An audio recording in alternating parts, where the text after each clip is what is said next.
Donc c'est très important. Vous voyez ce monde qui est là, ils attendent et souvent c'est jusqu'à 23. Donc bonjour ma soeur. Pilar. La sœur Pilar. Oui. J'ai une lettre pour elle. Oui, c'est ça, oui. Bénédicte, le sermon. C'est un autre monde. Un autre, n'est-ce pas? C'est un autre monde que là.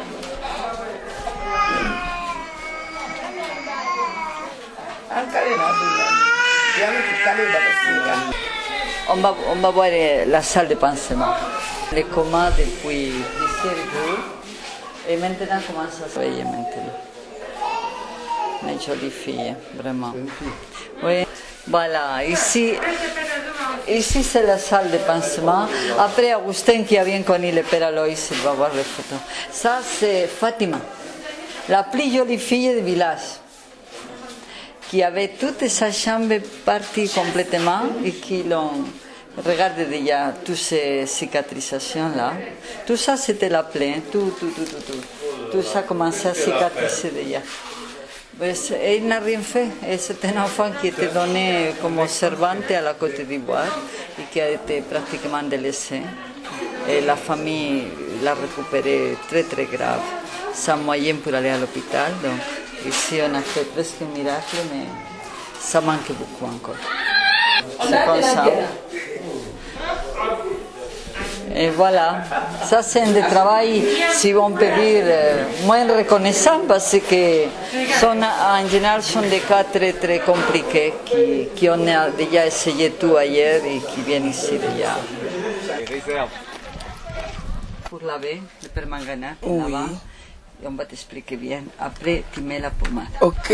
Yo me mets d'un litre. Oui. Et après, quand il y a des pièces, ça devient une couleur mauve. Oui. Alors, à ce moment-là, tu mets dans un bassin. Maintenant, c'est le dépistage volontaire du sida pour les femmes enceintes. Et ça, c'est un gros travail après, parce qu'il faut suivre la mère et l'enfant. Alors ça c'est un nouveau projet qui encore ne sait pas par où est-ce qu'il va passer, mais ça devient lourd maintenant parce qu'on a beaucoup déjà. Surtout qu'il y a une habitude dans notre jeunesse de partir à la Côte d'Ivoire dans ses 16, 17 et 18 ans. Ils reviennent. C'est reconnu, la Côte d'Ivoire est beaucoup plus infectée. Sinon, notre région en soi-même, les gens qui n'ont pas sorti, ils ne sont pas contaminés. Et le nouveau problème, c'est le sida. Existe une association à Dapaon, mais une association qui d'ailleurs c'est de l'église, l'association Vivre en l'Espérance, mais les gens ne veulent pas se faire voir dans les associations. Alors ils préfèrent venir ici, que personne ne les connaît. Il y en a maintenant une cinquantaine de malades déjà. Et femmes enceintes, on a, tous les mardis, ils viennent pour la consultation prénatale. Alors, tout ce qu'ils veulent, on les fait les tests de dépistage. Et après, une fois qu'on a les tests de dépistage, ceux qui sont positifs, on les suit jusqu'à l'accouchement, d'abord, pour qu'ils puissent prendre les médicaments pour éviter la contamination de l'enfant. Et après, on continue à les suivre jusqu'à ce qu'on fasse les tests de l'enfant. Et, bon, supposons, si la femme a des problèmes, il faut continuer à la suivre.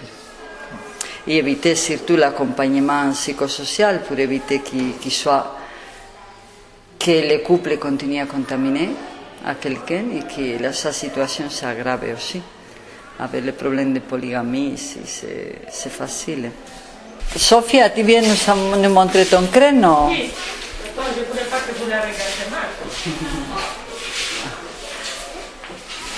On ne sait pas qu'est-ce que ça va donner, cette petite, mais ça va.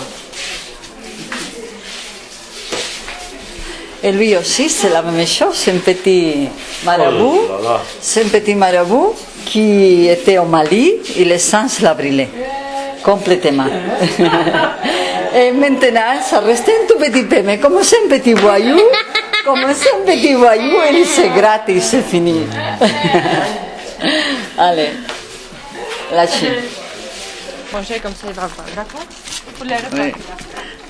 Oui. Ici, c'est un centre de nutrition. Alors, les bâtiments avaient gardé un peu la tradition de la région parce que chaque village avait construit sa case pour les malnutris de son village.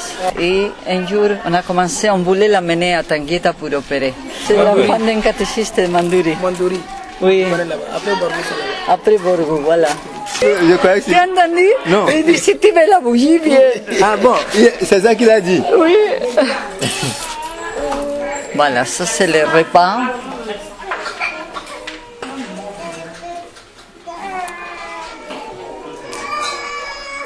Tu entends, Sophia? Et là, je le dis à Maurice Sylvain la bouillie qui vient.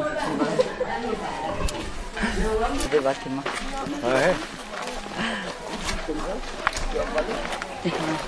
Oh, tu as avalé, ils s'en donné à Maurice. D'abord, il voulait donner. Ça va. Voilà, Rebecca aussi, elle a connu le Peraloy. Ça, c'est la salle d'accouchement. Une salle d'accouchement où... Bon, ce matin, on a eu un accouchement déjà. C'est incroyable, le travail.